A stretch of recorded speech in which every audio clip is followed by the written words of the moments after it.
पापा की प्रिंसेस। पत्नी अपने पति से कहती है, पता नहीं क्या हो गया है हमारी पायल को, कल रात को खाना भी नहीं खाया था, रो भी रही थी। अभी सुबह जगाने गई तो फिर से रो रही थी। बजे पूछती तो बस इतना कही कि प्लीज माँ मुझे अकेला छोड़ दो। मुझे लगता है कि शायद उसे किसी ने प्यार में धोखा दिया है। डर लगता है कहीं वह खुद को नुकसान न पहुंचाए। पति थोड़ी खामोशी के बाद कहता है, ठीक है मैं देखता हूँ। इतना कहकर वह अपनी बेटी के कमरे में जाते हैं। पिता, हाय पायल, कैसी हो बेटा? बेटी, प्लीज पापा मुझे कुछ दिनों के लिए अकेला छोड़ दीजिए।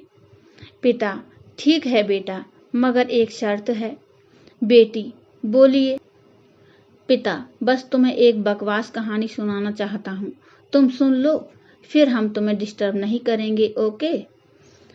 बेटी, ठीक है सुनाइए। पिता, आज से करीब 20 साल पहले एक राजा हुआ करते थे, बेहद अमीर। उनके 2 बेटे थे। बड़ा बेटा बेहद आज्ञाकारी और ईमानदार था। उस राजा को अपने बड़े बेटे पर नाज था। उसकी शादी एक खूबसूरत लड़की से कर दी गई। फिर वह खूबसूरत लड़की, राजा की बड़ी बहू, गर्भवती हुई। घर में खुशियां ही खुशियां छा गईं, मगर राजा की जिद थी कि बेटा ही हो।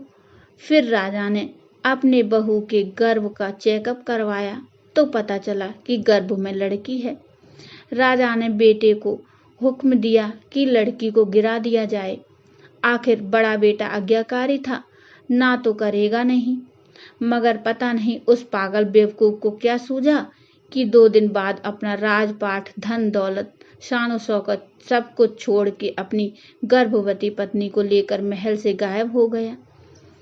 सच कहूं तो वह बड़ा बेवकूफ और पागल था। लोग बेटियों को बोझ समझकर गर्भ में नष्ट कर देते हैं और एक वह बेवकूफ पागल एक बेटी के तमाम सुख सुविधाओं को ठोकर मार दिया।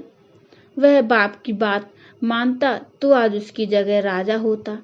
न जाने वह बेवकूफ बेटी के लिए बाप न जाने किस हालत में होगा। तभी पायल की माँ वहां आकर कहती है कि वह बेवकूफ बेटी के लिए पागल शख्स और कोई नहीं, ये ही तेरे पिताजी हैं जो तुझे अपनी सच्ची कहानी सुना रहे हैं। तू कहती थी ना कि मम्मी नाना नानी को तो मैंने देख लिया, काश पापा अनाथ ना होते तो दादा दादी का चेहरा भी देख लेती। तेरे पापा अनाथ नहीं हैं। तू बड़ी होकर जिद ना करे दादा दादी से मिलने की, इसलिए तुझसे सच छुपाया गया।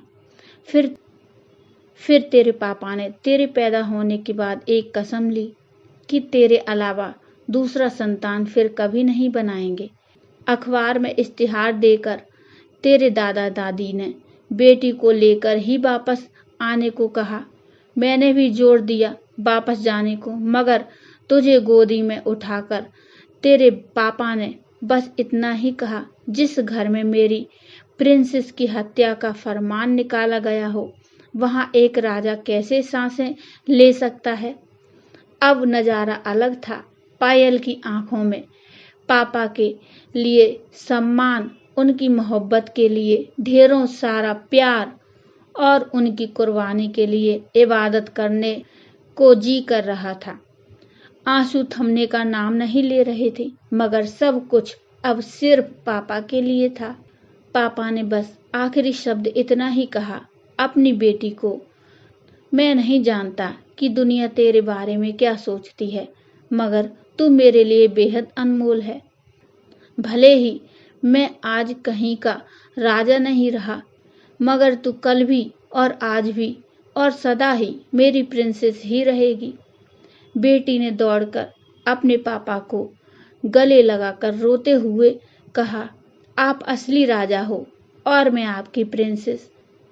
सबकी पलकें गीली थीं, मगर वह एक नई सुबह की शुरुआत थी, जहां प्रिंसेस फिर से अपने सियासत में लौट आई थी। दोस्तों, जैसे जैसे बच्चे बड़े होते हैं, आपको उनमें एक अलग ही व्यक्तित्व दिखाई देगा। क्योंकि बच्चे हर दिन नई आदतों को विकसित करने की प्रवृत्ति रखते हैं।